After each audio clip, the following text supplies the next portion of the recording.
The first 2 of 21 funerals took place in Uvalde Tuesday, 1 week after the deadly mass shooting at Robb Elementary School that killed 19 children and 2 teachers.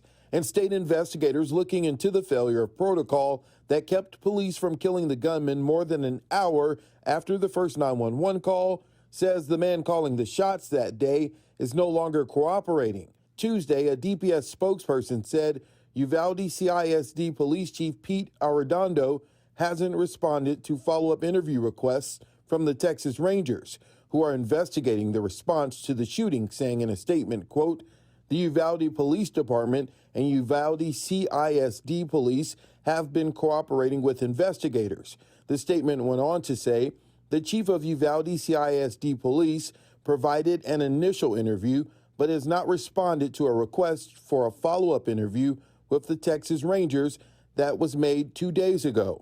Last week, DPS said Arredondo was the incident commander during the shooting, believing the gunman to be a barricaded subject and ordering officers to wait in the hallways outside of the classrooms where children were still calling 911. He's taking a lot of heat for sure, but I think that every agency that was at that scene should be taking heat.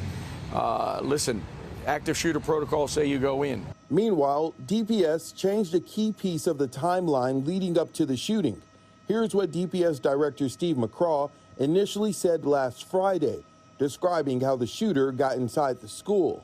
The suspect vehicle crashes into the ditch, as previously described. The teacher runs to the room 132 to retrieve a phone, and that same teacher walks back to the exit door, and door remains propped open. It turns out the door was not propped open, but instead unlocked when Salvador Ramos entered the school. A teacher initially went outside, according to DPS, and propped the door open with a rock. She then removed it and shut the door when she saw the shooter crash his truck and called 911. DPS is investigating while the door didn't lock. The changing details in the investigation has been a source of frustration in the community, one that's starting the process of saying final goodbyes to their loved ones. 10-year-old Amarie Jo Garza was the first student laid to rest.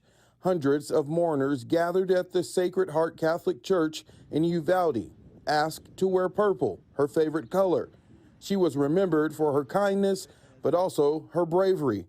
She was one of the students to call 911 during the attack. 10-year-old Mati Rodriguez was also laid to rest Tuesday evening. Her family says she was an honor student who enjoyed learning about animals and the ocean.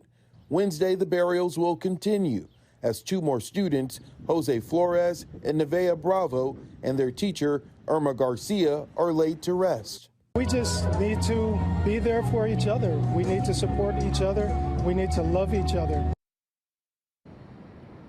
New tonight, the mayor of Uvalde confirming that the school district police chief, Pete Arredondo, was sworn in privately to his city council seat. He was elected weeks prior to that shooting last week.